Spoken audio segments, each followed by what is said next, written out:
Hi, I'm Calvin Lam, and today I wanted to talk about what a depreciation report is, what we need to look out for, and how to best avoid unexpected cost and increase to you as a potential owner when considering a purchase of a stratified property.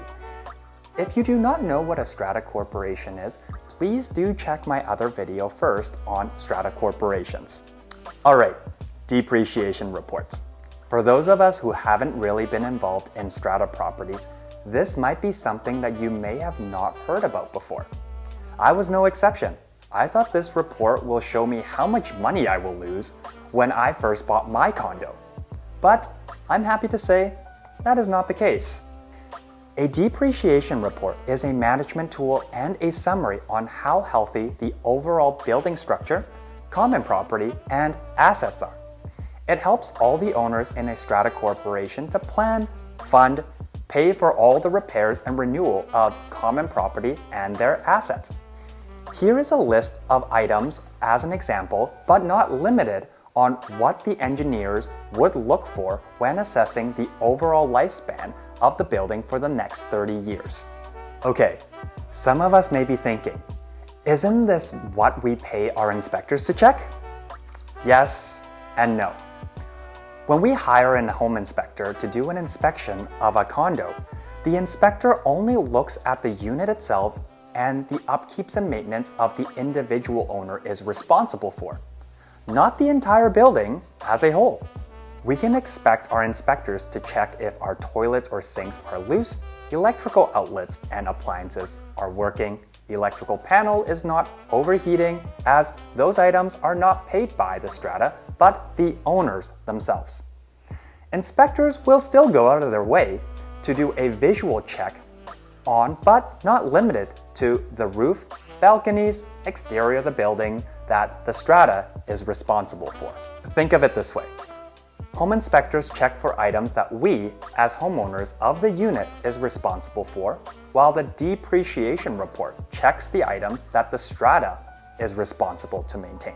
Well, why don't we do a depreciation report ourselves as homeowners when we purchase our units?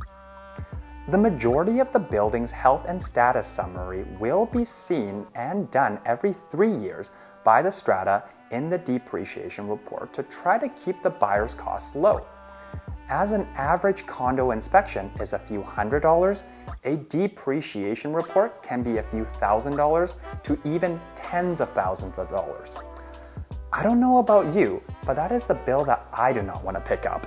Now, knowing when to replace common property and assets is great information. But how much will this cost each owner?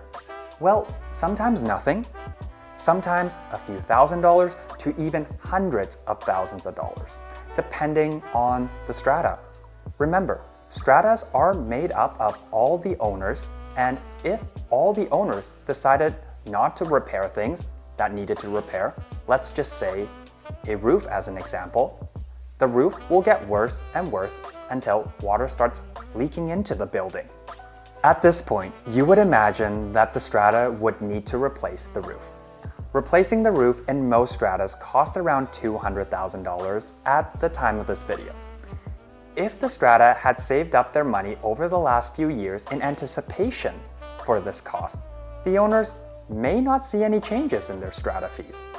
However, if the strata did not save up and have no money to repair the roof, there is one of two ways this can still be done and fixed. The strata can borrow that money from the banks and increase your strata fees. They will then use that extra money to pay the banks back.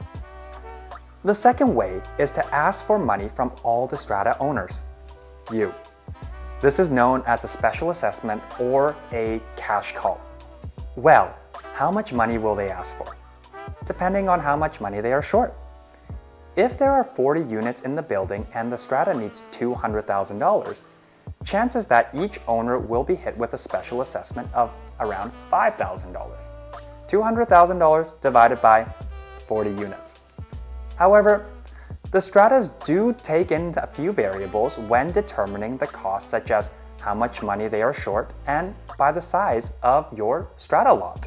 If you have a smaller lot than the other owners, you would pay a little bit less than the other units who has bigger lots.